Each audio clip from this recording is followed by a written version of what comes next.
How are we doing, guys? And it's finished Oxford 0, Arsenal 3. And we got a nice easy tie next against Man City.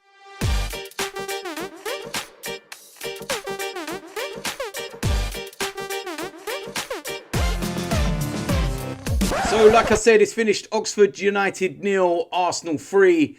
And that sets us up nicely for a very interesting tie in the next round where we take on Manchester City away.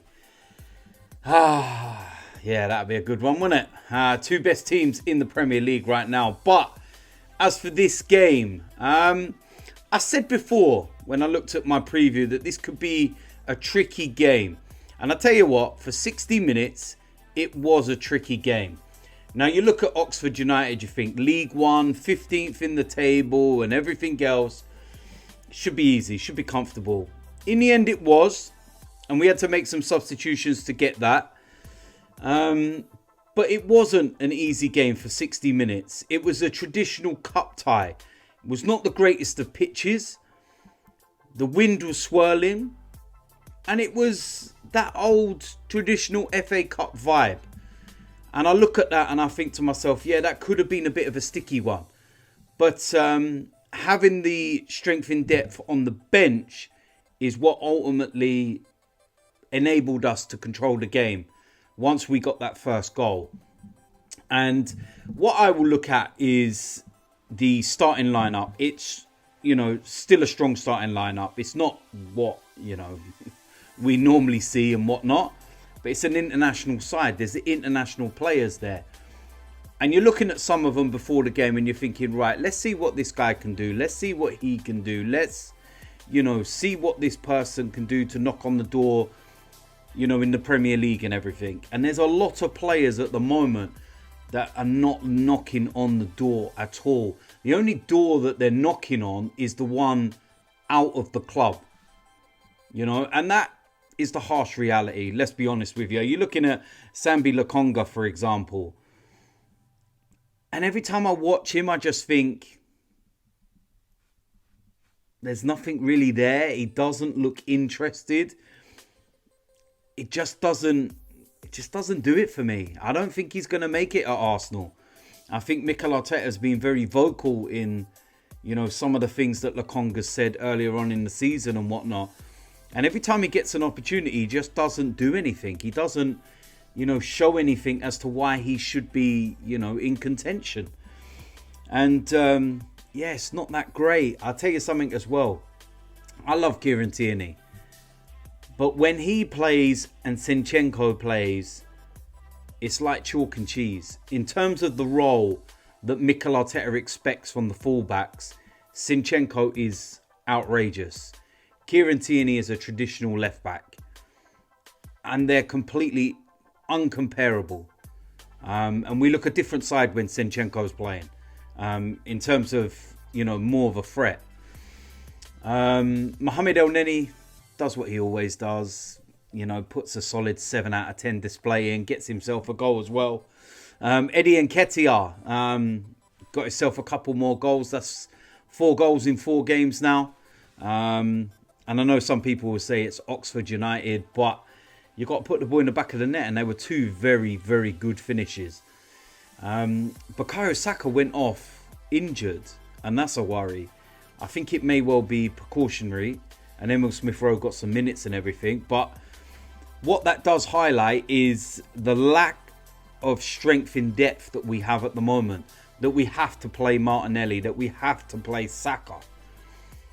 Players that you don't ideally want to be playing in these kind of games, especially when you've got Spurs in 6 days time, sorry. And that's the only worry. I'd be interested to see what's actually happened. But he walked off and he looked okay.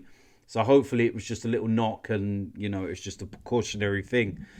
But yeah, overall, look, we got the job done. After the 60-minute mark, Oxford tired. It was understandable. They've been chasing the ball a lot. And, they had a really good account of themselves for 60 minutes of the game. They can be very proud of the way that they played. And, at the end of the day, you can see the golf in class. And, like I said, the more first team players that came on when the likes of Zinchenko, xhaka, they came on. They just had this different dimension to the way that we played. So look, at the end of the day, it's a third round game. It could have been, you know, one of those tricky ones where, you know, you could ultimately lose, but we didn't, and we got the job done, and we didn't fall at the first hurdle like we did last year. And we've actually got over this hoodoo of the white kit. And I said this in my preview, that we look like Spurs and we started to play like Spurs. And it's like, don't do this to me again. But yeah, we've done it. Brilliant sentiment behind the shirt and the No More Red campaign. But yeah, we got the job done, and that is the most important thing. But like I said, we go into the fourth round now. Manchester City away. It's going to be an interesting tie.